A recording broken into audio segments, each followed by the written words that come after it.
My older sister Olivia and both of our fiancés were reborn. My fiancé Ethan treated Olivia like she was an untouchable goddess.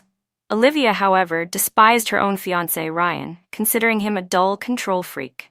Both of them longed to escape their original engagements.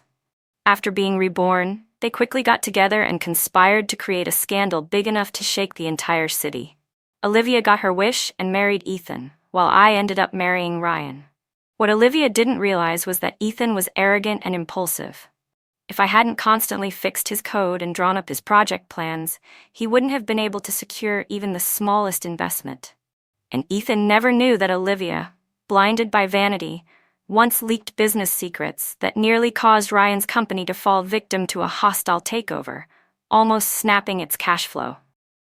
Now that we were all reborn, everyone had returned to their places. But immediately afterward, Olivia refused her arranged marriage. She ran to our parents sobbing, "I won't marry Ryan. I want to marry Ethan." When she fell to her knees, begging them to let her be with him, Ethan suddenly blurted, "Ryan's company will be investigated and eventually go bankrupt and be liquidated." His words sent a chill through me. He had been reborn too. "Olivia, stop this nonsense," Mom said, her brows furrowed as she reached out to help her up. "I'm not making a scene. I will marry Ethan," Olivia cried. "But the invitations for your engagement party are already sent," Dad reminded her. "It's next week. Everyone knows. If you go back on it now, what happens to the Sue family's reputation?"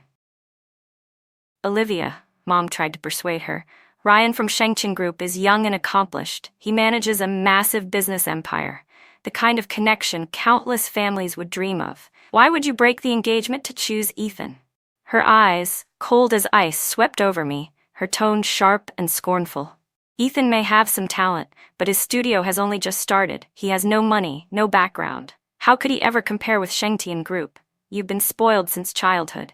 If you go with him, you'll suffer." "I don't care," Olivia sobbed hysterically. "I'll only marry Ethan. I will never marry Ryan." "Why?" Dad pressed. In her desperation, Olivia blurted out, "Because Ryan's company will be investigated, and in the end it'll go bankrupt and be liquidated. I remember last time it was that new energy project he invested in that led to the company being maliciously shorted. The stock price crashed, and in the end he lost everything." "What?" My parents gasped, stunned. When they questioned her further, Olivia fell silent and only muttered that Ryan was paranoid and stubborn, bound to offend people in the business world and eventually bring ruin on himself. Meanwhile, she claimed Ethan's projects would definitely take off and make him the new rising star in tech. Hearing her say this confirmed my suspicion. Olivia, like me, had been reborn. But her timing was terrible. Both families had already signed the cooperation agreement. The engagement banquet was fully arranged, and the whole city knew the Sue family was allying with Shengchen Group. At this stage, even if Olivia cried and begged, our parents would not agree. That night, Mom barged into my room and threw a Hermes bag at my feet, her voice cold as ice. "Was this you again, scheming behind everyone's back to harm your sister? Susan, I'm warning you, whatever tricks you try, don't even think about destroying your sister's marriage." She thought I was the one stirring up trouble again, unhappy about being engaged to poor, penniless Ethan, and scheming to steal Olivia's powerful marriage by pushing her to throw a fit and demand a swap. I said softly, "Mom, this has nothing to do with me. The truth is, Olivia has been the one scheming all along. She had been spoiled into cruelty, selfish and domineering, believing that all the best things in the world should belong to her. And with our mother's favoritism, she became even more convinced that it was her right. When people found out the Sue family had 2 daughters, they would always prepare 2 gifts. But Olivia could never stand it. She would insist on snatching my share for herself, and even after taking it, she would turn around and accuse me of being the one who stole from her. Mother always believed her. In her eyes, I was scheming, cold by nature, and endlessly jealous of my sister. I grew tired of explaining myself. Mother clearly didn't believe me anyway. She scolded me harshly, warning me to behave, marry quietly, and stop being an eyesore to her. Then she stormed out of my room in a rage. I sat at the table and let out a long, heavy sigh. Olivia and I were only a year apart. Not long after giving birth to her, Mother became pregnant with me. The doctor said it was too soon, that there would be risks, but when they learned I was a boy, they decided to keep the baby anyway. In the end, when I was born, Mother suffered massive bleeding and nearly died. And after all that, I was another girl. And worse, she could never have children again. The dream of having a son in this prestigious family was gone forever. All of their resentment fell on me. In their eyes, I was a cursed child, the jinx who had ruined everything. From then on, the scale in their hearts tilted completely toward Olivia. They believed I was born to bring them misfortune. The two daughters of the Sue family lived opposite lives. Olivia was spoiled like a princess, while I was treated like a forgotten orphan, shoved into the corner. Mother never liked me. Father only cared about business interests. In the Sue household, I lived like I was invisible. Every time rumors surfaced that father had an illegitimate son outside, Mother would be driven mad with jealousy. She would then unleash all of her anger on me, blaming me for being the reason she couldn't give him a son to secure her position. All the love she had was poured into Olivia. She indulged her in everything while crushing me down at every turn. Her words were sharp, humiliating, and constant. At every society banquet, she would take Olivia with her. Never me. She would rather bring distant cousins who barely had a connection to us than be seen with me. Over time, everyone in our circle knew of the dazzling eldest daughter, Olivia Sue, but no one even remembered there was also a second daughter, named Susan Sue. Thankfully, my private tutor, Mr. Zhang, was a truly learned man. Under his guidance, I was admitted into a top university's computer science department. "Miss Susan, you're so talented," he once told me. "If only your parents gave you half the resources they gave Miss Olivia, your accomplishments would never fall short of hers." I laughed it off. What use is all that empty reputation? You need status to have choices. Look at Olivia. She's engaged to Ryan, the head of Shengtian Group. And me? I'm being matched with penniless Ethan. I said it lightly, but I knew the truth. Years ago, my grandfather had promised to help Ethan's family. Ethan came to our house with a token of that promise, asking for marriage. Between my sister and me, only we two were suitable in age, but how could they let their pampered princess be married off to lift someone else out of poverty? Of course, that role fell to me. Mr. Zhang only sighed. Not long after, Olivia became engaged to Ryan, the powerful president of Shengtian Group, while I was engaged to Ethan, a struggling programmer. It was only after marriage that I learned the girl Ethan held in his heart had always been my sister. The token he brought that day, he had wanted to use it to ask for Olivia's hand, the celebrated beauty of high society, admired wherever she went. "You two are sisters," he once said, drunk on our wedding night. "How can your personalities be so different? You're beautiful too, but compared to Olivia, you lack her spirit." He was drunk, rambling, spilling his regrets, but every word cut through me. My heart went cold halfway, though I forced myself to remain calm. That night I realized my marriage to Ethan was never my blessing. From then on, I no longer hoped for love. Instead, I threw myself completely into his studio. I helped him refine his code, build connections, secure investments, so he could focus entirely on the technology. I didn't do it for him. I did it for our shared interest. I had married him. Our fates and our careers were bound together. I once believed that if I worked hard enough, I could eventually warm his heart. Whenever Ethan hit a technical bottleneck, he would suffer from headaches and insomnia. I searched everywhere for methods to relieve his stress, even looking up psychological counseling techniques. When his pressure eased, I even studied nutrition to take care of his health. Whenever he needed the latest technical materials, I would do everything I could to ask people abroad to send them to Ethan. Every time he wanted to give up, I was the one standing by his side, pushing him forward, acting even more like the boss than he did. His business partners all supported me, but Ethan resented me for it. Later, when his company finally went public, he basked in endless glory. Success went to his head. At a summit, he clashed with a powerful investor. I was the one who found out that investor's daughter happened to be applying for a recommendation letter from my alma mater. I used my connections to build the bridge, saving Ethan from disaster. But as the CEO of his own company, Ethan grew arrogant. I worried he would get into trouble, so I often reminded him to be cautious about risks. He found me unbearably annoying, Yet whenever the market proved me right, he had no choice but to follow my strategies. Deep down, he couldn't stand it. He felt humiliated that a woman like me was always one step ahead of him. And the more capable I appeared, the more he despised me. The shadow of my sister Olivia became his eternal white moonlight, the woman he longed for but could never touch. Once his company stabilized, he began keeping several actresses who resembled Olivia, and gradually, he stopped coming home. I didn't mind. As long as I made no mistakes, I would always remain Mrs. Ethan, holding half of the company's shares in my hands. Later, when Shengchen Group was targeted, maliciously shorted, and its stock price collapsed, Ethan immediately ran back to the woman he had always dreamed of, Olivia. She quickly betrayed Ryan, and the two of them indulged themselves on private yachts night after night. When Ryan found out, he couldn't take it. He confronted them and even messaged me, demanding that I rein in Ethan. That day, Ethan and Olivia met secretly again at a suburban villa. Ryan and I went together to confront them. Their scandal was exposed. In the chaos, Ethan, humiliated and enraged, drove his car straight at Ryan. I rushed to pull Ryan away, but then Ethan turned the car toward me. The vehicle spun out of control and crashed into the villa's gas line. It was the middle of the night. A single spark, and the whole house exploded. They could have escaped, but they were too afraid of being seen and recognized outside. They stayed in the car, arguing about how to cover things up and handle the scene. That hesitation cost them the best chance to survive. When the explosion erupted, all four of us were buried in the flames.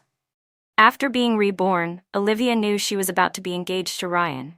She immediately began making a scene, demanding a switch. Naturally, I was eager for it, but time was too tight, and our parents refused. What should I do? After thinking for a moment, I sent a message to my assistant. Maya, find an excuse to go to Ethan's studio. Tell him to come see me. As long as he steps into the Sue household, Olivia will seize the chance. The very next day, my assistant Maya found a reason to visit Ethan's studio. Soon enough, Ethan drove over in his second-hand car. The moment I saw him, I understood. He was very likely reborn as well.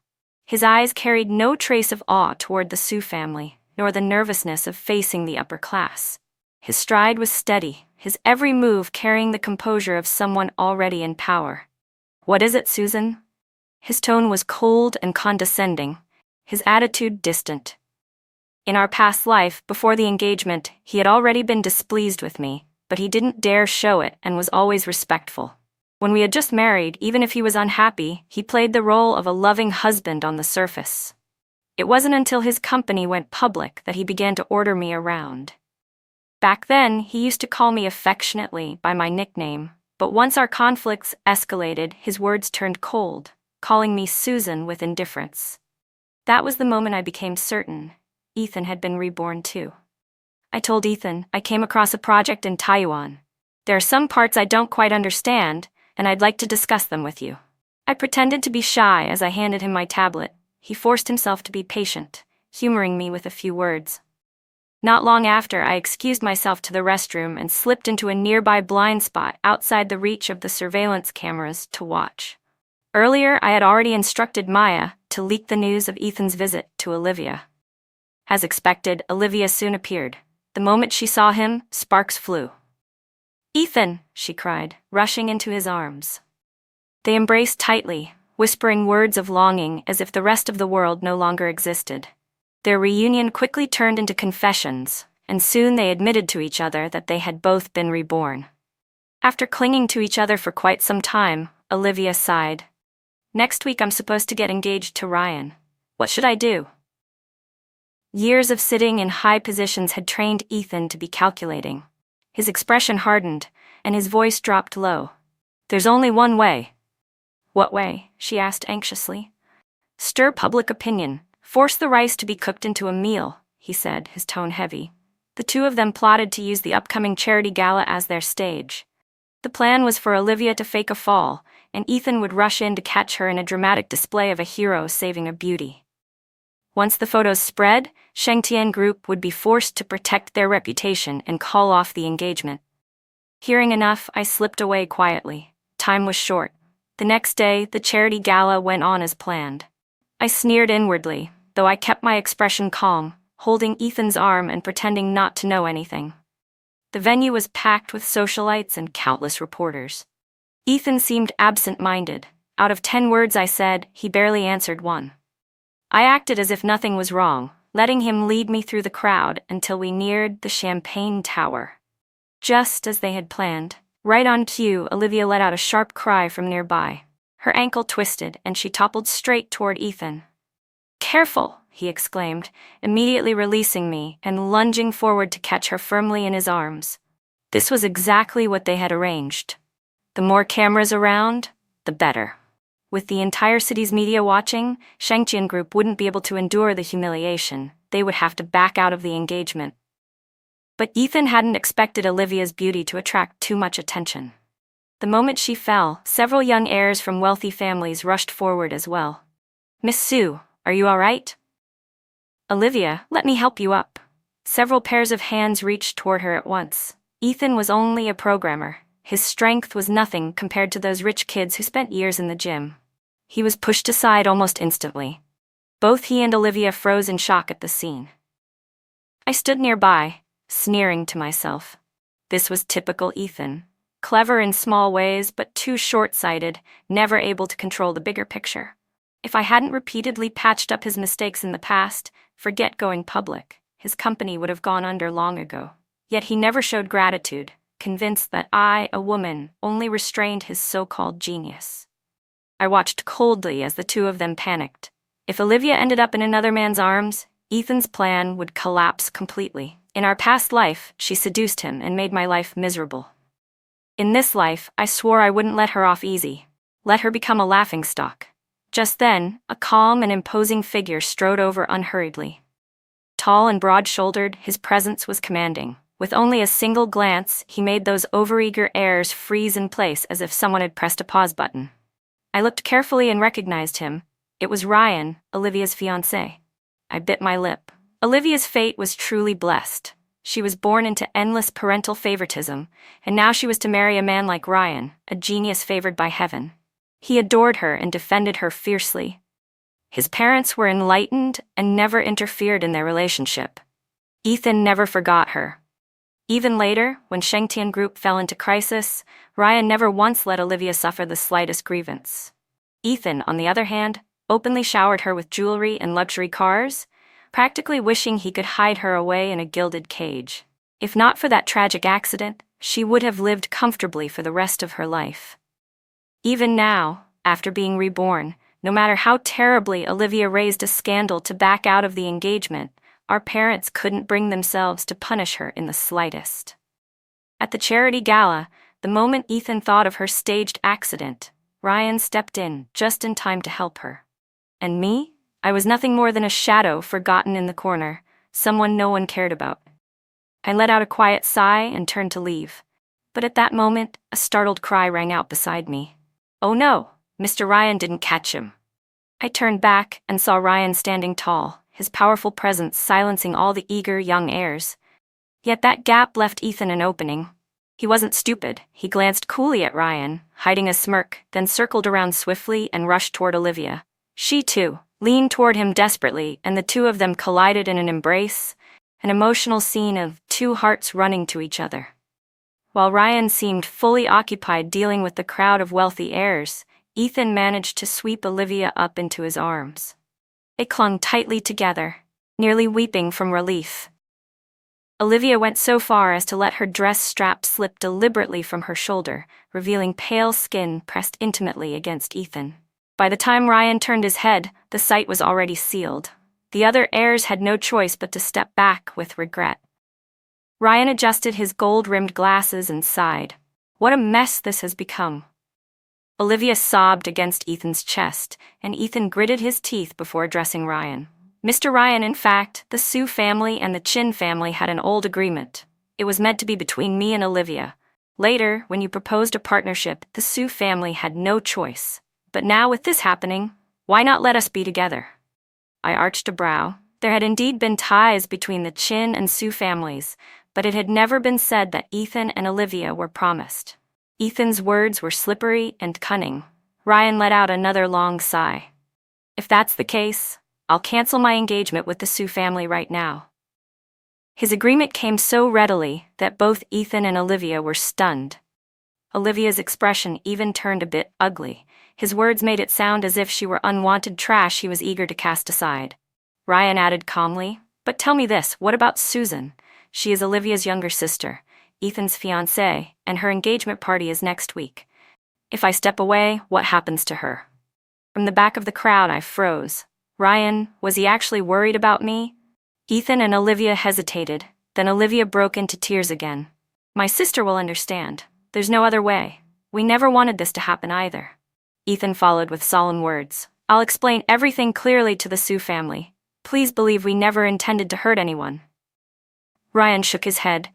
"So in the end, you just plan to sacrifice the second Miss Sue to fulfill your own wishes. Is that it?"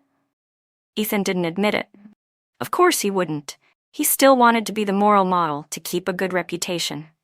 Ryan seemed to think for a moment, then clapped his hands lightly. "Fine, how about this? Ethan, you marry Olivia, and I'll marry Susan. No need to cancel the engagements, just switch them. That way, everyone wins. What do you say?" Both of them were caught off guard again, then quickly nodded with delight. "Yes, that's wonderful," Olivia exclaimed. Listening from the back, I stomped my foot in outrage. "Who wants to marry Ryan? He's my brother-in-law." Just then, Ryan lifted his head and gave me a smile. A powerful sense of familiarity washed over me and my whole body stiffened. An uncontrollable thought rose in my mind. Could it be that Ryan had also been reborn? Thinking carefully, Olivia, Ethan and I had all come back. That night, the four of us had died together in the explosion. If Ryan had also been reborn, it wouldn't be surprising. But if that were true, why did he save Olivia? And why did he propose marrying me? My mind was in turmoil. As expected, Ryan returned to Shengtian Group, while Olivia and Ethan went back to the Sue family. According to Ethan's plan, Olivia staged her fall at the gala, and Ethan swooped in as the hero, saving the beauty. Their intimate embrace was captured in countless photos and videos that quickly spread across the internet, shooting to the top of trending searches. When my parents saw the news, they nearly fainted from rage. "Dad, Mom, just let me and Ethan get engaged. Mr. Ryan has already agreed to cancel the marriage," Olivia cried as she and Ethan knelt before them, begging for their blessing. "What? Ryan canceled the engagement?" Mother gasped and collapsed back into her chair. Father's fury erupted. He slapped Olivia hard across the face. "Shameless. You've disgraced the Sue family and even made Shengtian Group break off the engagement. Do you realize how much we'll lose on our joint projects now that this marriage is ruined?" Father always valued profit above all else.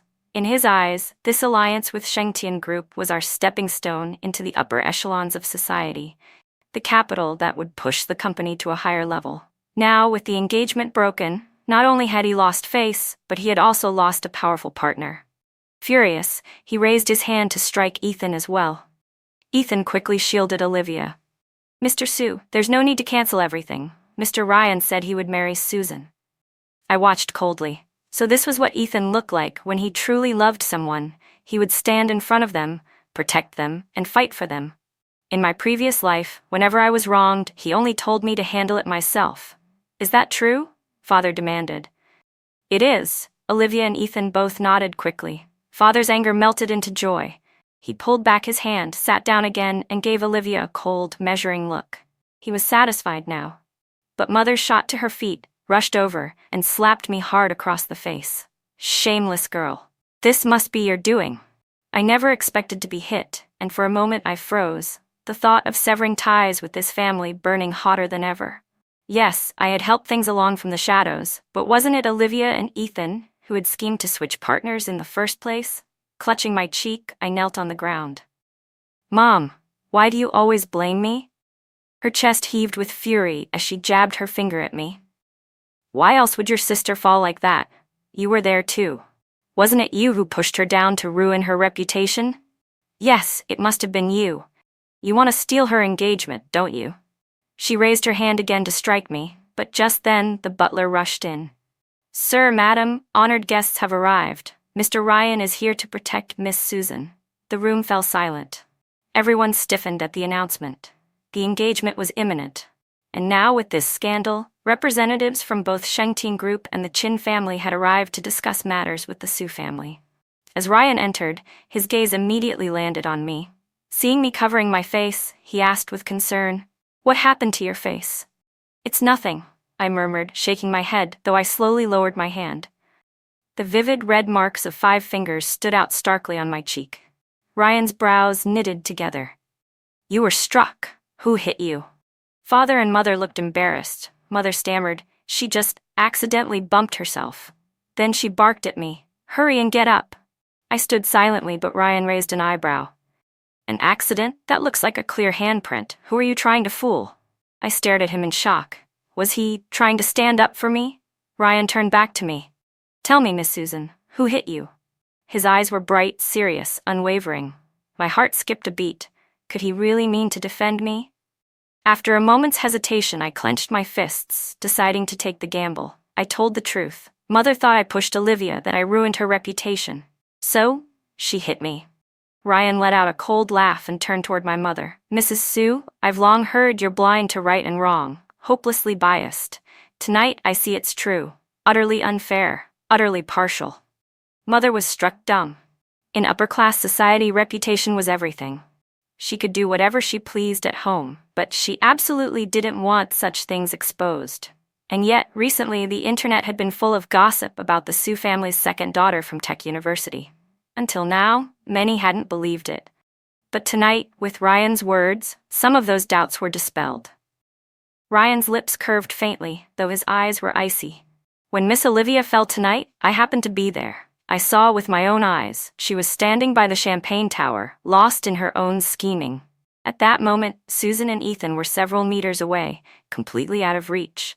How could she possibly have pushed her? So many eyes were watching, so many cameras recording. And yet, Mrs. Sue, you still blamed your younger daughter. If this isn't blatant favoritism, what is?" Mother's face flushed red, then drained pale. My chest warmed slightly. I had gambled, and Ryan had really defended me. So this was what it felt like to be protected. Seeing the room fall silent, Ryan went on calmly. "When Miss Olivia stumbled, I meant to go steady her. But a whole swarm of playboys rushed in, all wanting to play the hero. If she had fallen into their arms, her reputation would have been far worse off. I stopped them before they could take advantage." Father and Mother both went pale with fright. Father glared at Olivia, his voice like thunder. "And what were you doing at the champagne tower all alone? How could you fall like that and disgrace us all?" Olivia's face turned white. She bit her lip and cast a furtive glare at Ethan, as if blaming him. He didn't dare show a reaction, but I caught the silent exchange in their eyes. Olivia had risked much tonight, and she would surely hold it against him. Mother, panicked, asked anxiously, "Olivia, no one touched you, right?" Ryan replied evenly, "No. I stopped those people before they came near. But..." He suddenly glanced sideways, his lips curving with a cold smile, his gaze landing directly on Ethan. This Mr. Ethan was very clever. While everyone else was blocked, he slipped around from afar, rushed in, and carried Miss Olivia into his arms. All eyes immediately turned to Ethan. Mother's glare could have burned holes through him, as though she wanted to tear him apart. By now, she surely understood who had truly stirred up the trouble. Ryan continued, his tone sharp, leaving no room for excuses. "Mr. Ethan has already said it himself. He and Miss Olivia were destined to be together, only forced apart because of my presence. Now, when she fell, he rushed to save her. Their bond is clearly heaven's will. Why not simply let them be?" My jaw nearly dropped. Ryan's words gave them no cover at all, painting the picture as black as it could be. Father's fists clenched tightly, his furious gaze locked on Ethan.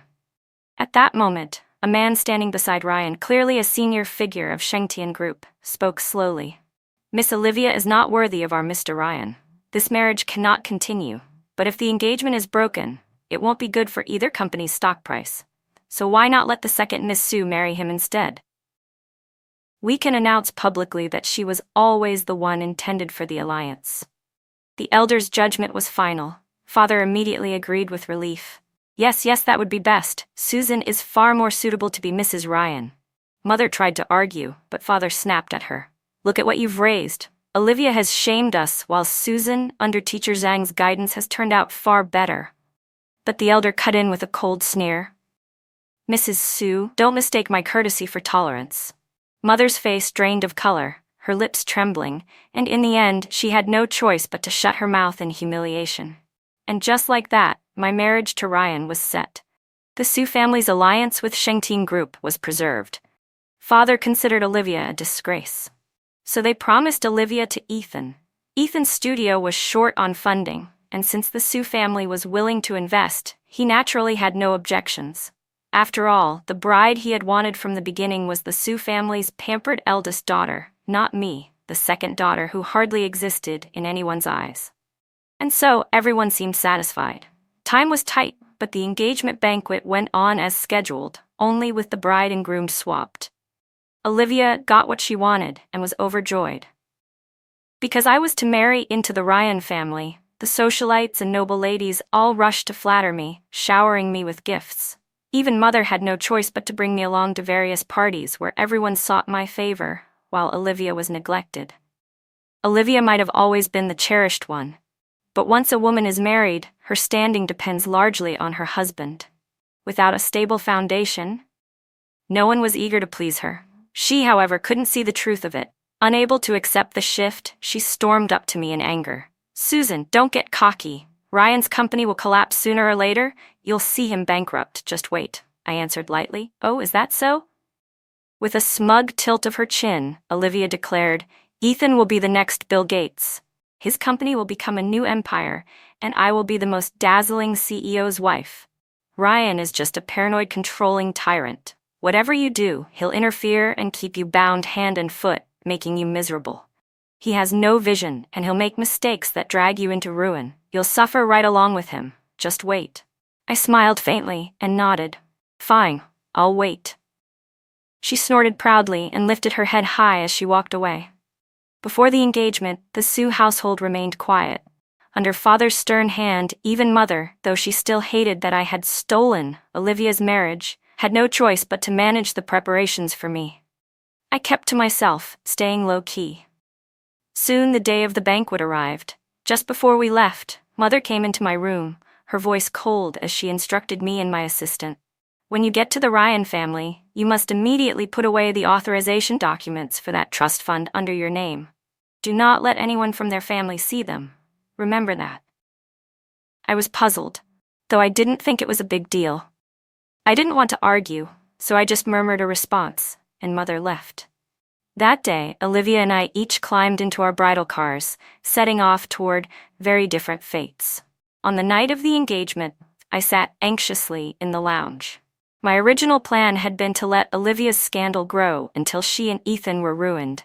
Then I could either find a suitable business partner or carve my own path. But daughters of big families never controlled their own marriages. The alliance among the three families had already been sealed, and once my parents agreed, I had no choice but to follow.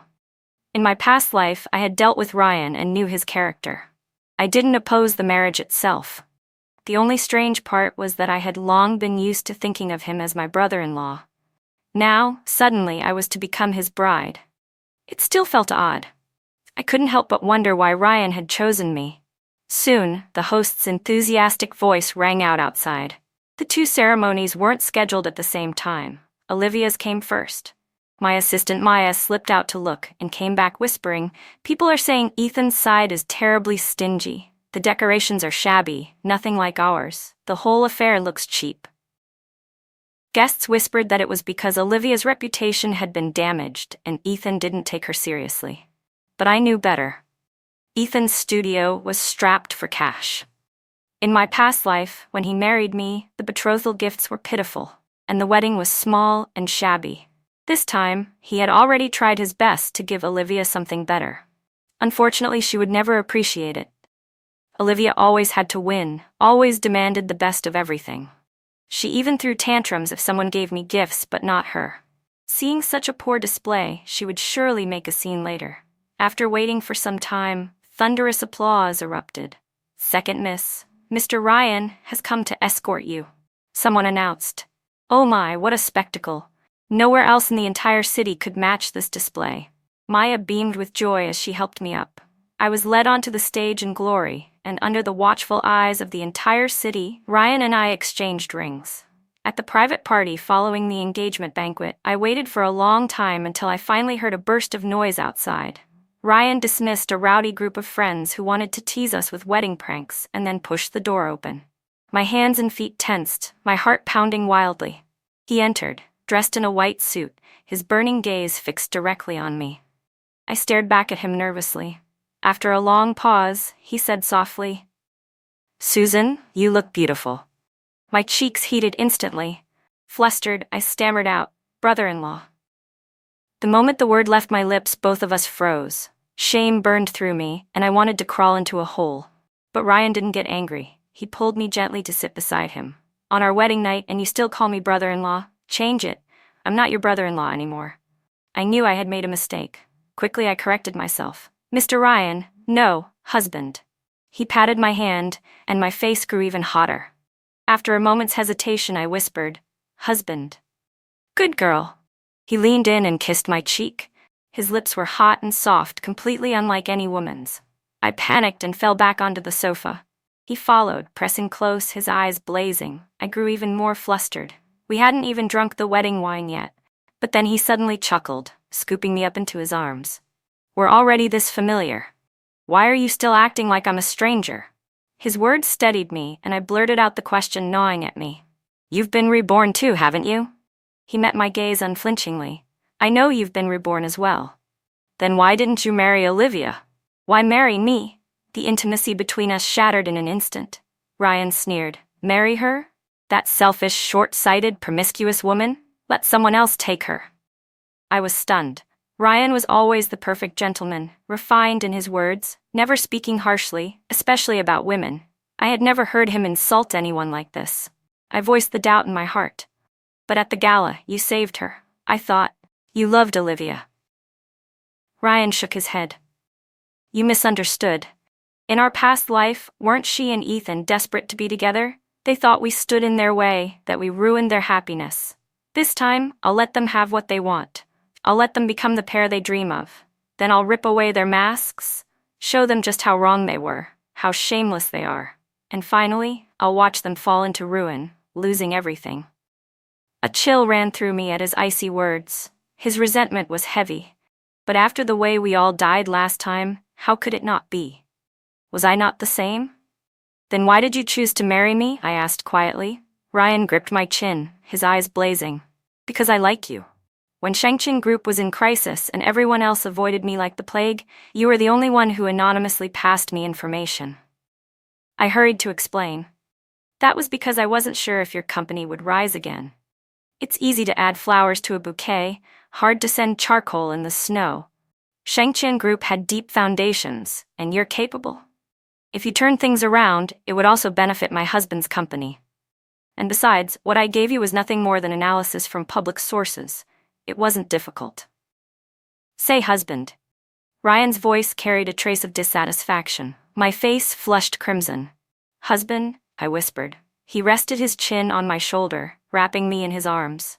"No matter what your reasons were, you were the only one who firmly believed I could rise again. Whatever your purpose, you helped me." I held all of this in my heart. While Ethan and Olivia whispered in secret and plotted together, you and I often met, discussing strategies, even going together to catch them in the act. Your decisiveness, your sense of strategy, your sharp business instincts. All of it moved me. I remember thinking, if only I had married you instead, how different things might have been. I would have been truly happy, and Shengqin Group would never have fallen so close to ruin. Catching the meaning behind his words, I asked, "Are you saying that Shengqian's near takeover was tied to my sister?" When Olivia's schemes were finally exposed, Ryan sighed. "Yes. It was all caused by that woman."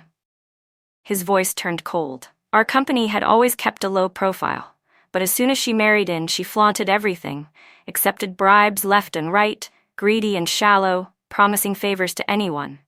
I warned her several times, but she hated it, picked fights with me, even tried to force me to fulfill those promises she had made. Naturally, I refused. As a result, I offended a whole circle of people, and word spread that I took benefits but never delivered. I frowned slightly. Wasn't that around the time of the overseas server data breach? I remember the scandal. It was huge. Ryan nodded. Any company can suffer a data breach. It can be serious, or it can be manageable. That one could have passed quietly, but those people ganged up, shorted us in unison, and stirred regulators into launching an investigation. Suddenly, everything clicked. At the time, I had assumed Ryan had simply made enemies. Otherwise, it never would have escalated like that. But now I knew. The root of it had been Olivia all along. Ryan continued. If not for my father holding firm, I would have been ousted from the board. Even though I kept my seat, I couldn't advance any further. Yet she still insisted it was my incompetence, my mistakes that had brought it all on. She scorned me for being useless, unable to make money. I felt a pang of recognition. I remembered clearly. In my past life, when I returned to my family home, I had overheard Olivia crying to my mother saying Ryan had no vision, that he opposed every investment, that he was a fool, living off his ancestors' legacy. At the time, I had even begun to doubt whether I had overestimated him. But hearing the truth now, I realized it had been Olivia stabbing him in the back. She was the one who had failed. But she shifted the blame onto Ryan. And when she couldn't live well in the Ryan family, she slunk back home, weeping to my mother while casting greedy eyes toward my husband. The shamelessness was beyond belief. From the bottom of my heart, I pitied Ryan. He went on, his voice taut. Later, when several companies were competing for a government project, Shengqian insisted on staying neutral. But that woman secretly accepted a property from our rivals, even colluded with them in insider trading. I told her to stop. She accused me of blocking her from getting rich. Word got out, and top officials were furious. My father worked tirelessly to smooth it over, and she wasn't done. She acted as an informant for our rivals. At the time, my father was preparing a bid for a confidential project. She actually used our 3-year-old son, sending him into my father's study to secretly photograph the bid documents. No one thought to guard against a child. He succeeded. She passed the information to our opponents, and our project collapsed. The authorities had had enough. They launched an antitrust investigation into Shengtian. With a few old enemies fanning the flames, I lost my position as CEO. I was shaken. How had Olivia managed such treachery? Ryan's gaze was like ice. Ethan also wanted to throw in with those rivals, hoping to win their support. But I knew clearly, backing the wrong side would mean total destruction. Even if they gained power, Ethan's company wasn't strong enough to secure benefits from their inner circle. So I held him back firmly. Later, those rivals were investigated, and Ethan's company survived. I thought he would be grateful. But no, he only complained that I had been too domineering. I sneered bitterly. That wretched man never understood gratitude. Ryan's expression darkened further. After Shengtian fell, the child cried endlessly for his mother. I endured it. But she scorned me at every turn. And then, she betrayed me. The fury in his eyes flared. I reached up, pressing my palm against his chest. It's all in the past now. Ryan drew in a deep breath, then clasped my hand with a faint smile. Yes, it's all in the past now. Maybe heaven couldn't bear to watch and gave us another chance. Susan, I will treat you well. I nodded softly. Husband, I will treat you well too. He suddenly laughed, all the fury and hatred from before vanishing completely, as though the man gritting his teeth moments ago hadn't been him at all. I had always known his mind ran deep, but I hadn't realized he could rein himself in and release so easily. He held me tightly. Susan, you're so precious. Why waste our time discussing such filthy people? We should treasure the moments we have. My heart sped up, my face burning, and I gave a small nod. Not long after our wedding, I went to pay my respects at the Ryan family's old estate. Just as in my past life, Ryan's parents were gracious and refined. They presented me with a luxury home in the city center as a wedding gift. It was something I had never received from the Sue family. Not that they lacked the means, they simply never wanted to give to me. When we returned to our villa, Ryan smiled. I have another gift for you. What kind of gift? I asked in surprise. He clapped his hands and his assistant, Jack, entered with news that truly was a grand gift. Boss, Jack said, our people kept watch at Ethan's place last night. After Olivia walked in, we had the cleaning lady casually mention outside their room how shabby Ethan's engagement banquet was compared to Mr. Ryan's. She also let slip how grand your side had been. Olivia was furious. She smashed things in the lounge. When Ethan walked in, cheerful, she hurled a champagne glass at him. They started fighting. Olivia blamed Ethan for his terrible idea that ruined her reputation, for the lackluster banquet that made people mock her. Ethan scolded her for smashing a glass on their wedding night. Bad luck and disgraceful. He insisted it was only because of the rushed timing that things weren't perfect, that he had already done his best. He said she shouldn't have thrown a tantrum. In the end, without the champagne glasses, they couldn't even drink the ceremonial wine together. By evening, Ethan ended up sleeping in the study. The more I listened, the harder it was to hold back my laughter. Ryan tilted his head. "So, do you like this gift?" Covering my mouth, I chuckled. "I like it. Hearing them suffer makes me happy." Then I teased him. "You really sent people to spy on a couple's quarrel? Aren't you afraid people will call you petty?" He pulled me into his arms with a smirk. "You and I are both petty. Stop pretending otherwise." I burst out laughing. Honestly, I thought Ethan and Olivia's wedding night would be full of passion, a long-awaited reunion of lovers. Who knew it would blow up into a fight instead? I imagined the reality must be very different from what Ethan dreamed. Meanwhile, Ryan and I had spent a perfect night together. Over the next 2 days, he and I talked endlessly, as if making up for years lost. We confessed everything about our past lives. I realized then that I hadn't misjudged him.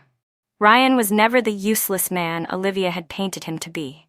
He once had a brilliant future, and Shengchen Group had always been cautious and steady. It was only after Olivia married in that the company became riddled with holes, giving enemies the leverage they needed to strike and ultimately bringing the family down. Ryan also came to understand that much of Ethan's past success had been thanks to me. Gently brushing my cheek, he said, "So it was you who gave so much. And he never once mentioned your efforts. Truly a heartless man. I knew your life wasn't easy, but I never realized it was worse than I imagined." I smiled faintly. "Still a little better than yours. At least I wasn't thrown out of the board, mocked, and left with nothing." We shared a quiet smile, and the heaviness between us dissolved. Perhaps it was because we had both suffered failed marriages and endured betrayal, but that only made us cherish this bond all the more. In the company, Ryan protected me openly. Whenever some old-fashioned directors tried to impose rules on me, he immediately stood up in my defense. Ryan always stood in front of me, shielding me. I had once been the CEO's wife for many years, managing countless affairs with ease, and now I slipped back into that role naturally. Everyone in the company was satisfied with me. This time, however, I had something I never touched in my past life. The kind of devotion that wrapped me in warmth. To be cherished like this felt indescribably good. In short, my days were thriving. Meanwhile, news of Ethan and Olivia's farcical marriage reached us quickly. On their wedding night, after their fight, Ethan was the first to back down, though clearly unwilling. I understood that man well. He always thought too highly of himself, and after becoming CEO, his arrogance only grew. Olivia humiliating him in such a way would definitely have stung.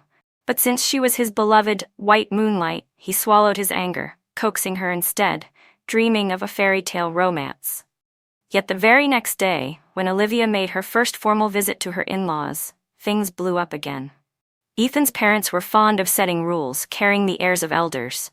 But Olivia, who was she?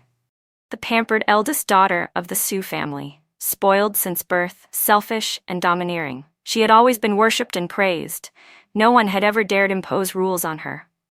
With relatives crowding around, talking this and that, and red envelopes handed out too modestly, Olivia immediately felt slighted. She lashed out on the spot. "I am the daughter of the Sue family, and I marry into your household, an ordinary middle-class family.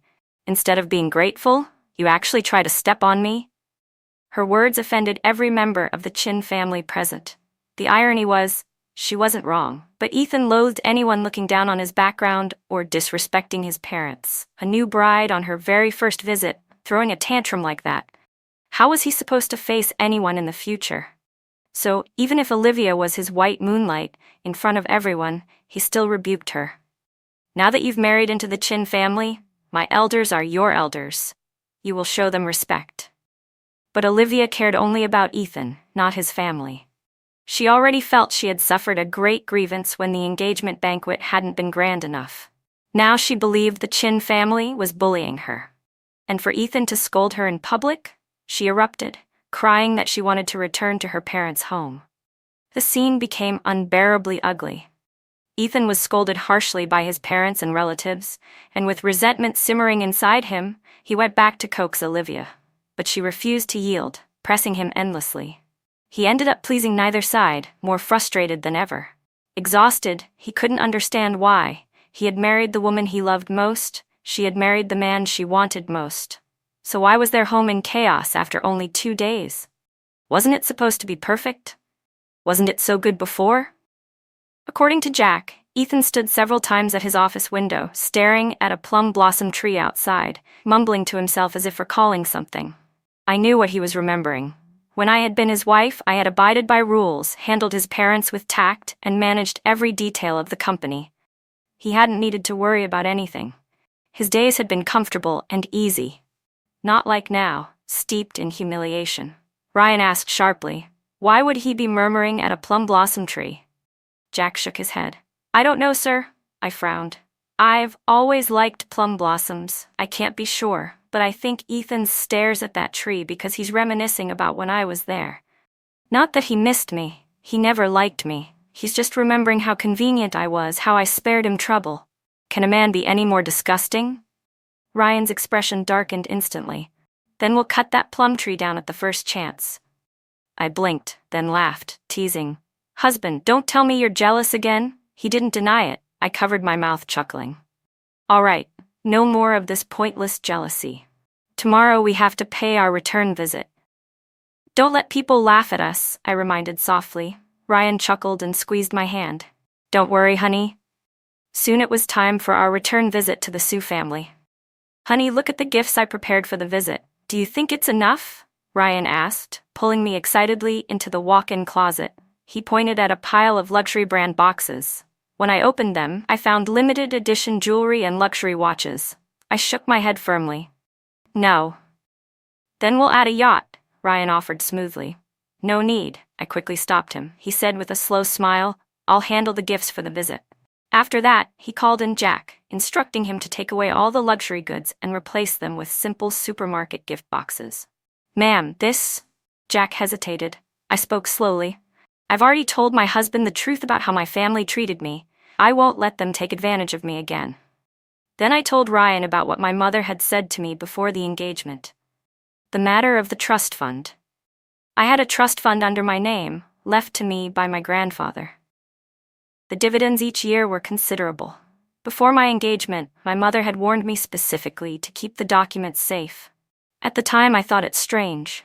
Later, when I had Maya check, I was shocked to discover that at some point, the beneficiary of that fund had been changed to Olivia.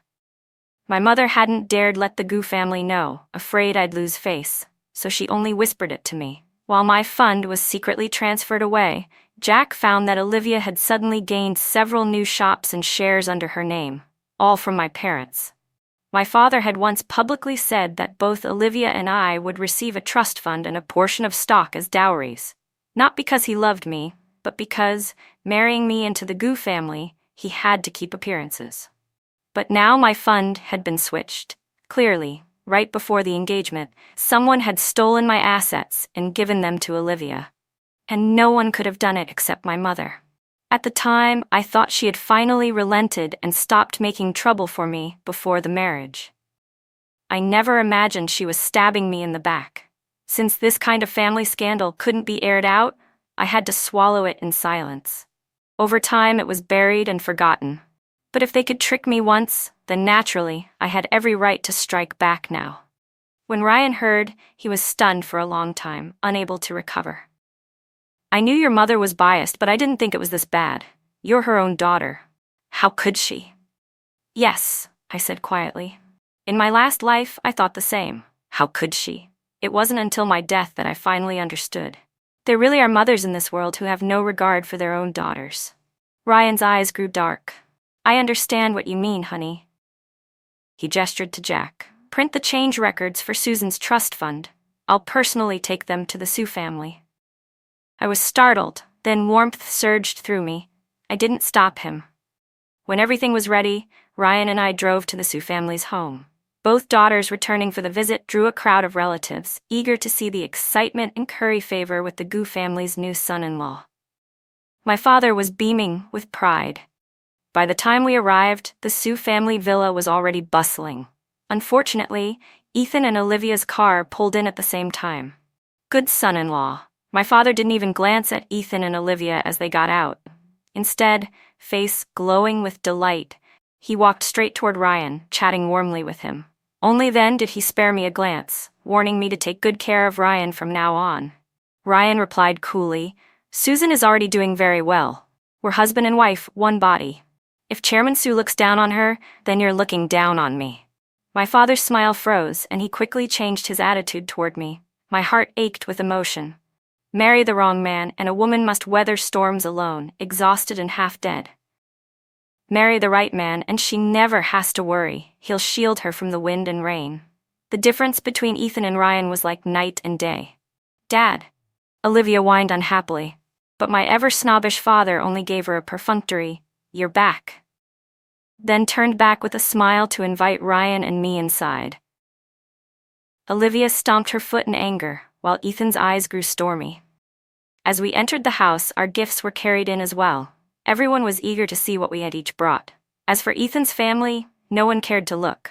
What they really wanted to know was just how generous the Gu family's return visit would be.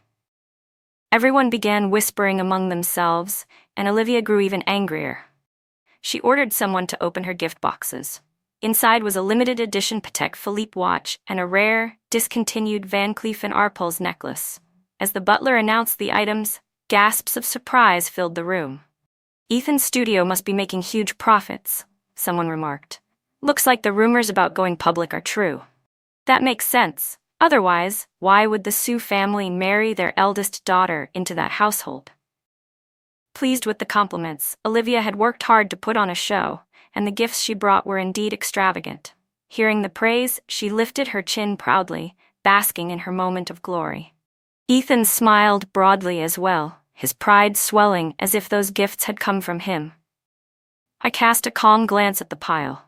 Ethan's studio had never been profitable. He couldn't possibly afford such luxuries. To save face, Olivia had dug into her own private stash, presenting them as return gifts to the Sue family. In her mind, since our mother would secretly make it up to her sooner or later, she wasn't really at a loss. But Ethan, how shameless was he to so easily flaunt his wife's money as his own? After Olivia's return gift display ended, it was my turn. The crowd eagerly speculated that mine would surely outshine hers. My father and mother's eyes gleamed with expectation, but when the gift boxes were opened, everyone was dumbfounded.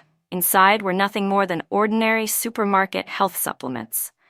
Olivia immediately seized the chance to sneer. "Susan, your return gift is far too shabby. Could it be the Gu family looks down on you and didn't even bother to prepare something?" Ethan arched his brow at me, sighing and shaking his head as though my life after marrying Ryan was utterly pitiful. The eyes of those around us flickered between Ryan and me, trying to catch some hidden sign. Was the Shangtian group dissatisfied with this marriage? I remained calm and silent. Ryan said evenly, "Read out the list." The crowd murmured in confusion. "What's there to read? They're just cheap supplements." Still, the butler obeyed. But the items he read out were nothing of the sort. Instead, he announced diamond shares, overseas properties, and various high-value assets. His voice rang out loud and clear. Everyone looked around, bewildered.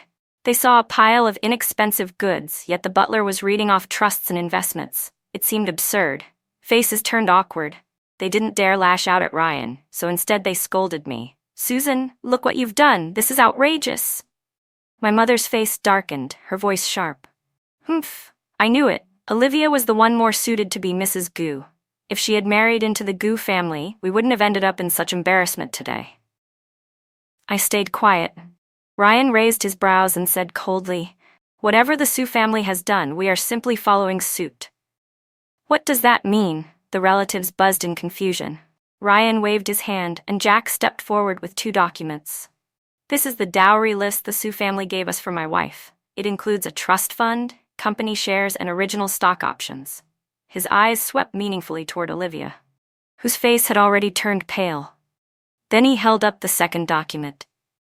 And this is what our people uncovered as the actual property under my wife's name when she married into the Gu family. He handed both lists to the butler. Read them aloud for everyone to hear.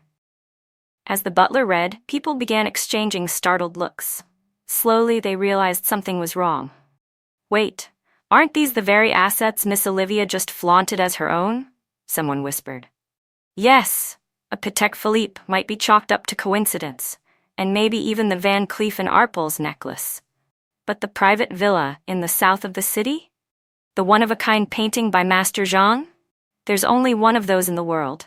How can these things appear in Susan's dowry list? My mother's face turned chalk white, and Olivia swayed unsteadily as if she might faint. My father finally sensed the truth and turned to glare furiously at my mother. Only then did I speak, my voice calm but firm. Dad, Mom, I know you don't like me. You never wanted to give me a dowry. I had wanted to keep the family's shame hidden, but during the property audit yesterday, the Gu family's team of lawyers was present. There was no way to cover it up. Ryan's voice was icy as he said, if I hadn't seen this with my own eyes, what would people think in the future when my wife couldn't produce these assets? They'd believe the Gu family had bullied her and swallowed up her property. You're pushing Shengtian Group into a position of being accused of cruelty and injustice. The crowd erupted in shock. At that point, there was no confusion left. Everyone understood what had happened. The Su family had taken the younger daughter's dowry and handed it to the elder daughter instead. But when the list of assets didn't match the actual gifts, they were exposed. To make it worse, Olivia had actually used my dowry to put on a show, passing it off as her return gift to gain face. Being caught red-handed in front of everyone was nothing short of ridiculous. Good son-in-law, I didn't know, my father stammered, panicked, begging Ryan for forgiveness before rushing to Olivia's side. With a furious crack, he slapped her hard across the face. Shameless girl, how dare you steal your sister's dowry? Who gave you the courage? Olivia fell to the ground, stunned. Seeing that my father's fury hadn't burned out and he was about to hit her again, she immediately shouted, It was Mom who prepared the dowry. That was Olivia. Always selfish, never caring about anyone else. Even though my mother had always protected her, the moment her own interests were threatened, she didn't hesitate to betray her. My father froze for a second, then turned and slapped my mother with equal force. Wretched woman, look at the disgrace you've caused. My mother had never imagined that as Mrs. Su, she would be humiliated with a slap in front of so many people. She broke down, wailing. Ryan only shook his head and sighed. Mrs. Su is blind to right and wrong. Her favoritism runs deep. Everyone here has seen it with their own eyes today. You should reflect on yourself. With that, he clasped my hand and led me away, ignoring my father who chased after us. We left the Su family's house without looking back. The scandal spread quickly through society. The Su family had already become notorious after the fiasco at Olivia's engagement party, and now they were caught in a dowry-swapping scandal. Their reputation plummeted. My mother, in particular, became a laughingstock among the wealthy circles, and my father's company stock price took a hit. He went home and punished my mother, then hastily sent someone to retrieve the documents for my assets from Ethan's company and delivered them to the Gu family. To show remorse, he even forcibly transferred half of Olivia's assets to me as compensation. I had wanted to cut ties and refused to accept anything from them. But Ryan waved his hand decisively. Take it. This is rightfully yours. So I quietly accepted it. Soon, Jack brought fresh news. When Olivia found out half her assets had been taken, she fainted from rage. The Chin family, too, became the subject of scorn, since they had shamelessly used their daughter-in-law's money as return gifts, only to be exposed on the spot. Their face and reputation were utterly ruined. Ethan became the poster child for a man living off his wife, alienated by his business partners. Tensions between him and Olivia grew heavier. Olivia refused to admit fault. If I hadn't used my own money to save face for you, would I ever have needed to bring those gifts? I did it for you, and this is how you treat me? Good intentions bring no reward. Ethan snapped. Save face for me? More like save face for yourself. Our company was never going to measure up to Shengtian. Even if our gifts weren't impressive, no one would have cared. But you couldn't stand the thought of being compared to Susan. You felt wronged for marrying me, so you had to compete and spent your private stash. And now you dare to call her by that nickname, Wanwans? Don't tell me you haven't been thinking of her all along. That was a slip of the tongue, Olivia cried. I don't believe it, Ethan shot back. The two quarreled bitterly and parted unhappily. Exhausted and disheartened, Ethan stood once more by the office window, staring at the plum tree outside. He muttered to himself, "Why is it like this? Why isn't Olivia the way I imagined? Where did it all go wrong? Susan, tell me, why has your sister become like this?" The next day, Jack reported that Olivia had ordered someone to dig up the plum tree in front of Ethan's company building. I was reviewing a project report when I looked up in surprise. Why? Jack exchanged a glance with Ryan and said, "Because someone told Olivia that plum trees are your favorite." Ethan often stood there staring blankly, lost in thought. I turned my head toward Ryan. His expression remained steady as he said, "What are you looking at me for?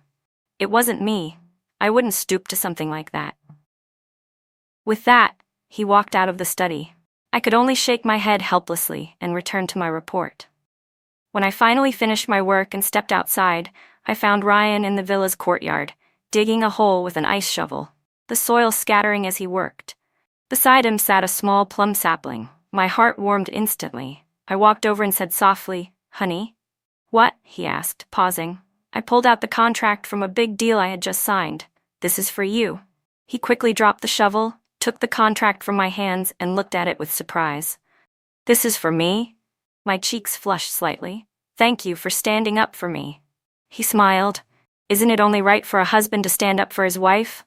"Not everyone can do it," I whispered, "especially Ethan." Meeting his blazing gaze, I suddenly felt shy, turned around quickly, and hurried back inside. Opening the window, I caught sight of Ryan carefully planting the plum tree, as if he were completing something of great importance. My eyes grew hot, and I had to blink back the tears. In less than 2 days, instead of dying down, the gossip about the Sue family only spread more wildly. Around this time, I received an invitation to a top-level tech summit. But the day before my departure, my mother and Olivia suddenly came to the Goo house, demanding to see me. After thinking for a moment, I allowed them in. "Susan, this matter started because of you, so you must step in," my mother said sharply. Her true intentions soon became clear. She wanted me to take her and Olivia to the summit. The organizers had not invited them, but she insisted that I had to act close with them in public, introduce Olivia to the tech tycoons and investors, and use my influence to raise her status. That way, they could dispel the rumors of family discord and salvage the Sue family's and Ethan's company's reputation. Her tone was commanding, full of blame, still believing everything was my fault for harming her and Olivia. Olivia glared at me as well, but I stayed silent. Mother pressed on. "Susan, no matter what fights we have, to outsiders we are still one family. A woman's maternal family is her true support.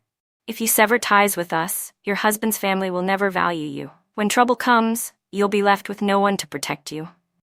You don't want that, do you?" I couldn't help but laugh coldly. In my previous life I had believed the same thing, that as the Sue family's daughter, no matter how unfairly they treated me, when real trouble came, they wouldn't abandon me. So I endured their favoritism, their cruelty, and their excesses. But the truth was clear. When I truly needed them, they distanced themselves faster than anyone. When Ethan once offended a major investor and everyone thought his company was finished, I rushed to contact the Sue family, begging them to step in. But what I received was only my mother's cold ridicule. A married daughter is like water spilled out. The Sue family won't intervene. Only after Ethan weathered the crisis and his company began to thrive again, did they suddenly recognize me as their daughter once more. Later, when Ethan wanted to divorce me on the grounds that I couldn't have children, I sought my family's support again. Instead of helping, they called me useless trash, blaming me for failing to keep a man's heart, and even considered introducing my cousin to Ethan as his new wife. At that time, isolated and abandoned, I was completely disheartened. If I hadn't held evidence of Ethan's asset transfers, I would have been cast out with nothing. My mother liked to speak of principles. Fine, since she knew these principles so well, why did she make my life unbearable, leaving me no room to breathe? Why did she secretly swap out my trust fund? Was it her daughter who forced her hand? Her face turned red, then pale, and finally, she slammed the table in anger. That's all in the past. Tomorrow you must take us with you. Fine, I smiled. I'll take you both. Their faces immediately lit up with excitement. The next morning, they dressed extravagantly and waited at the gate long before it was time. I brought them along in the car to the summit. When we arrived and stepped out, Olivia rushed over to cling to my arm, pretending we were the closest of sisters. Seeing this, my mother finally let out a relieved breath. As Olivia and I walked forward, we happened to encounter one of the key organizers, Chairman Wang, making his entrance while surrounded by a throng of reporters. Olivia's eyes lit up instantly. She pinched my arm hard and hissed, "Hurry, take me over." The pain made me frown, but I still led her toward him. "This is Mrs. Gu, the new wife of the CEO of Shengtian Group," someone who knew me quickly introduced. Chairman Wang smiled, shook my hand, and greeted me warmly. "Chairman Wang, hello," I replied politely. Olivia, suppressing her excitement, stepped forward to join the conversation. "And this is," she began. I curved my lips into a smile. "This is my elder sister, the one who once stole my dowry. Today my mother insisted I bring her here to meet all of you, to show everyone just how deep the bond between sisters can be." Olivia's face instantly drained of color. My mother's eyes widened in shock. Around us, the reporters began to murmur in low voices, and camera flashes went off wildly. Chairman Wang raised his brows, giving Olivia a long, meaningful glance. "Ah, so this is the famous eldest daughter of the Su family. I've heard much about you." Then, without another word to her, he pulled me aside and began speaking to me warmly as we walked away. Olivia and my mother stood frozen in the hallway, stiff with embarrassment as they endured the whispering stares of those around them. Later, as I stepped out to answer a phone call, Olivia came at me with red-rimmed eyes like a woman possessed. "You bitch," she spat. "How dare you treat me like this? I won't forgive you." I looked at her calmly. "And how exactly will you not forgive me?" She faltered for a moment, then ground her teeth. "Just you wait. In 6 months, Ethan will win the bid for that national AI project. He'll soar to the skies while your Gu family will be dragged into an antitrust investigation. By then, you'll be begging for death but unable to die." With that vicious threat, Olivia finally lost all face and stormed off with my mother. When they got home, she began pressuring Ethan day and night to win that AI project, but Ethan despised being pushed. "You women have no abilities of your own," he snapped. "All you know how to do is pressure men." They quarreled again. Olivia wept bitterly. "Ethan, I gave up everything just to marry you. You must win that project for me, to restore my dignity." She truly believed she had sacrificed everything and deserved to be compensated. To her, his success was the only repayment. One conflict after another piled up until Ethan himself burned with frustration. He wanted to replicate his past life's success in one fell swoop, to regain his pride. He started working overtime at the office, but whenever he faced complex algorithms, he felt as if his head would split open. Olivia flew into rages whenever she saw him struggling, crying and screaming that he didn't care about her. Finally, he burst out in anger. "I told you I'm under a lot of pressure right now. Why can't you be like Susan, helping me find solutions and sharing the burden, instead of just crying and blaming me? Why do you only add to my stress?" His disappointment was deep. For the first time, he realized how invaluable it was to have a supportive wife during hard times. Olivia only cried and threw tantrums, distracting him further, while Susan— if only Susan were here. The words slipped out before he realized it. Both of them froze in shock. Then Olivia exploded, hitting him and screaming hysterically, tearing the house apart with chaos. That night, one of Ethan's partners pulled him aside in the office. "Marry a wife, marry wisely," he sighed. "Choose the wrong woman, and you'll ruin not just yourself but the whole company. Ever since you married Olivia, our company has become a laughingstock. You never have a moment's peace, and your reputation is suffering.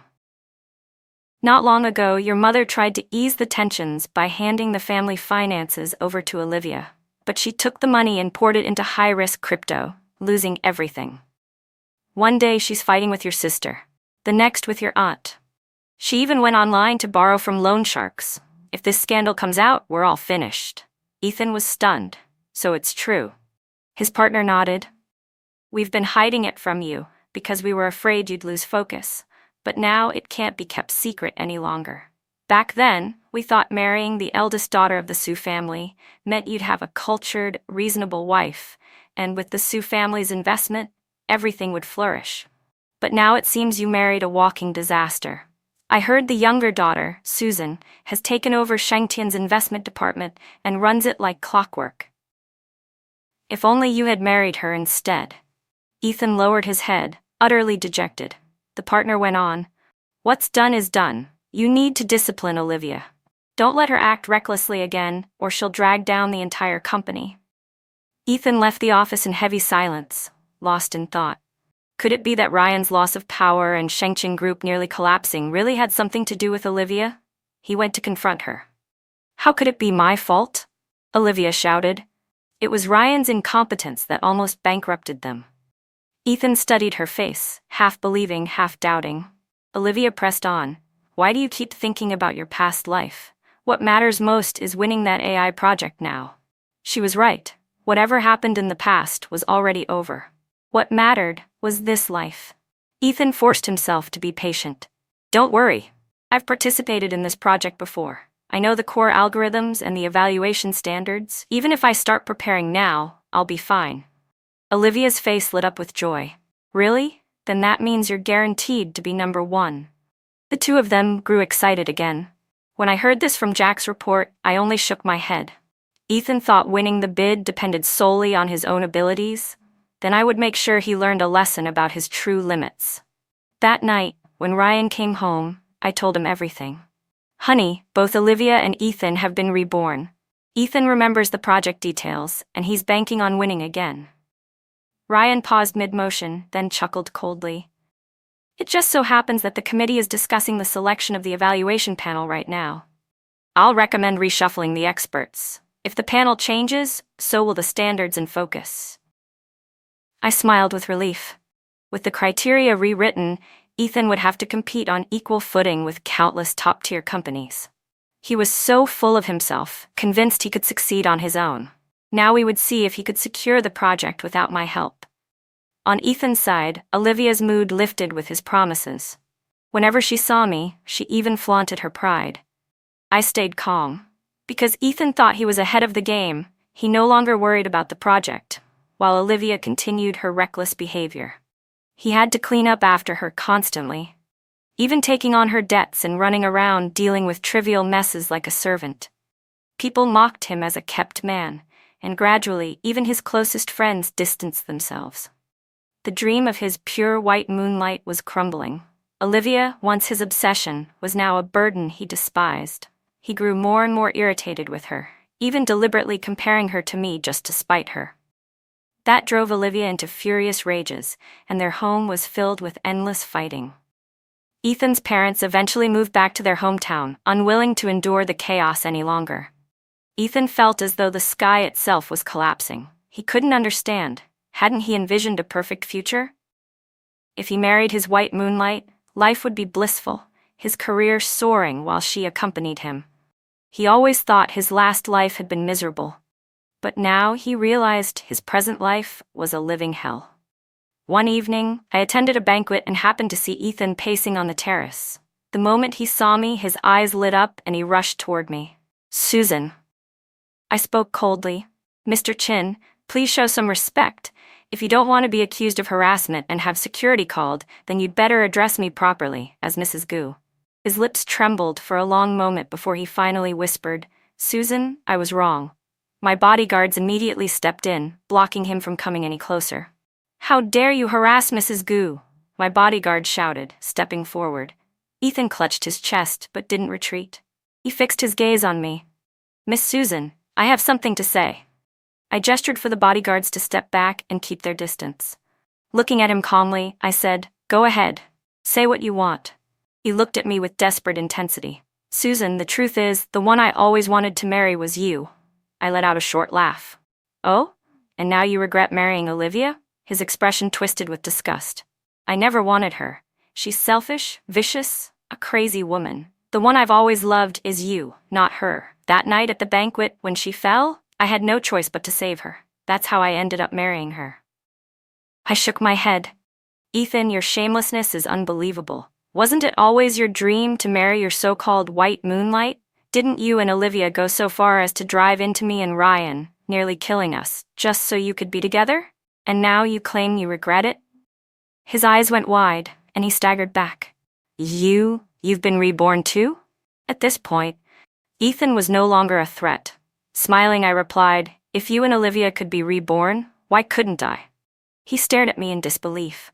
I continued with a cold smile. It was Olivia who leaked commercial secrets and engaged in insider trading, nearly driving Shengqin Group into bankruptcy. Yet she went around blaming Ryan, claiming he was incompetent and she was innocent.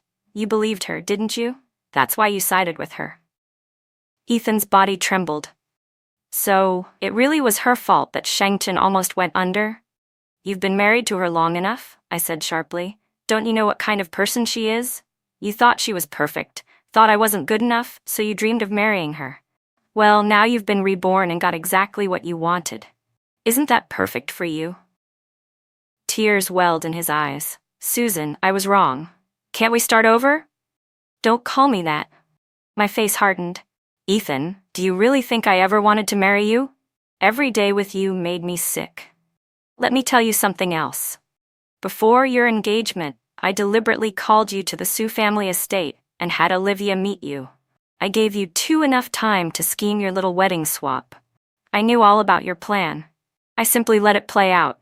And now, I'm married to Ryan, and I'm happier than I've ever been. He's 1,000 times better than you. You're not even worth his little finger. Ethan stumbled back as though struck. You knew everything all along? I smiled faintly. Get out. With that, I turned and walked away, leaving him standing there hollow-eyed and broken. As I stepped back into the banquet hall, I noticed Ryan's deputy nearby, lips pressed tightly together. He clearly despised Ethan, but from his expression I could see he was wrestling with doubts. I walked over, touched Ryan's hand, and told him about the rebirths, even mocking Ethan as I spoke. Ryan's lips twitched as if he wanted to smile but forced himself to appear indifferent. I don't care about any of that, he said coolly. I leaned against his chest, smiling. I told him he's not even worth one of your fingers. At that, Ryan finally chuckled, wrapped me in his arms, and deliberately cast a glance toward Ethan's direction. Come on, sweetheart. Let's dance. Don't worry, I won't let you fall. I couldn't help laughing. This man was so petty. But I loved it. I wondered how deeply those words would cut Ethan, remembering how he once schemed to make Olivia fall at that banquet so he could swoop in as her hero. Later, Jack brought word that Ethan and Olivia had separated after returning home. Meanwhile, the bidding for the AI project was drawing near. Suddenly, the original panel of experts was replaced. Most people weren't surprised. It was common for panels to change, but Ethan's face drained of color. Impossible. It's absolutely impossible. He had been out drinking with contacts, trying to buy influence, but when the news reached him, his expression shifted in utter shock. Ethan rushed home in a panic. Olivia already knew what had happened and burst into the study in a frenzy. I heard the experts were replaced. Does that mean the evaluation standards will change? Can you still win the bid? Annoyed and restless, Ethan snapped. Stop asking me. I'm already upset enough. What? Just because I asked you a couple of questions, you get upset? Are you still thinking about Susan? I don't want to fight with you. Get out. What did you just say? Did you tell me to get out? Olivia's voice rose, trembling with fury. Who do you think you're talking to? I'm the Sue family's eldest daughter. Another fight erupted. Olivia smashed several things in the study before storming out and running back to her parents' home. This time, Ethan didn't go after her. He refused to give up on this one last chance to turn his life around. Desperate, he buried himself in revising the project proposal at the last minute. But his anxiety disorder flared. At critical moments, his head would pound, leaving him unable to concentrate. In the end, all he could do was pray the evaluation standards would remain the same as in his previous life. Still, Olivia returned to the Chin household. She knew this was the crucial moment. If Ethan won the bid, he would rise to power just like before, and she would finally become the exalted chairwoman's wife. The day of the project bidding finally arrived. When the presentations were over, Ethan staggered out of the conference room pale and unsteady. Olivia rushed forward, clutching his hand and shaking it frantically. "Well, were the standards the same as last time? You'll win the bid and rise above everyone, won't you? And I'll be the chairwoman's wife, right?" Ethan, worn down by her pestering, gave a couple of half-hearted grunts before pulling his hand away and striding off. That was enough for Olivia. She beamed with excitement. "I knew it. You're definitely going to win."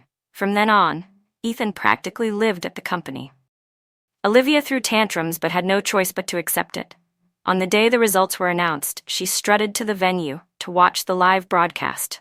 Quick, quick, see who won the bid. The place was packed, and she couldn't squeeze in. In a panic, she urged her assistant to check the big screen. "Miss Sue, the winner is Shengtian Group." Olivia froze, unable to believe it. She made her assistant confirm again. "In second place is Titan Tech." Her face turned ashen. "Then who's third?" "Storm Intelligence." Olivia was struck as if by lightning, her body swaying. No, that's impossible. How could this happen?" Clutching Ethan's arm, she screamed, "You were supposed to be first. Why aren't you in the top 3? You should have won. You should have been the one." Her shrill cries drew the attention of every reporter nearby. They all turned to look, some even sneering. Who wins or loses is clear to everyone. Mrs. Chin must be delusional. Ethan quickly covered his face, terrified his identity would be exposed. He had lost, and Olivia simply couldn't accept it. Her grandest dream had always been for Ethan to win the bid, for his company to soar, so she could bask in luxury and respect as the chairwoman's wife, trampling me beneath her feet. But now that dream was shattered. All this time, she had been waiting for Ryan's company to collapse under regulatory investigation. Yet, over the past 6 months, his career had flourished. He had even been promoted to chairman of the business chamber. Because I never accepted bribes and always kept a low profile, Shengtian Group remained steady and strong. The more she wished for me to fail, the better my life became. And now Ethan's bid had failed, destroying her last hope. Only then did she finally realize that after rebirth, many things had changed. He might never realize his dream. When he woke from his collapse, Olivia started making a scene, demanding a divorce. What she didn't realize was that asking a man for a divorce, especially when he was at his lowest, was the greatest humiliation. Ethan was already resentful. Losing the bid had left him depressed enough, and now Olivia hurled sharp, cutting words at him while shouting about leaving. Ethan was arrogant and unstable by nature. Olivia hit him and cursed him with the cruelest words she could muster.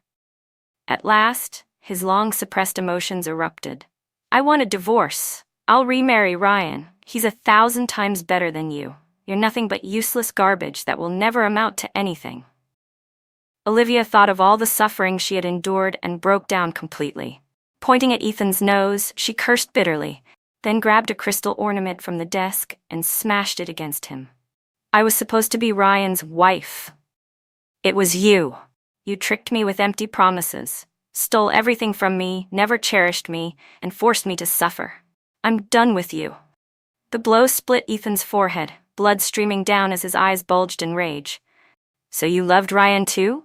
You're leaving me to marry him?" Olivia screamed hysterically. "If it weren't for your promise to win the bid and make me the chairwoman's wife, do you think I, the eldest daughter of the Sue family, would have ever married you? Look at yourself. Now you've failed. You're a worthless piece of trash dragging me down. Of course I'm leaving." She raised the crystal ornament again and struck him. Ethan snapped. Just like in his past life, in a fit of uncontrollable fury, he grabbed the fruit knife on the table and drove it into Olivia's stomach. Ethan had killed the eldest daughter of the Sue family. The case shocked the entire city. To their mother, Olivia was the apple of her eye. When she heard the news, she fainted on the spot. After waking, she rushed to the police to report the crime.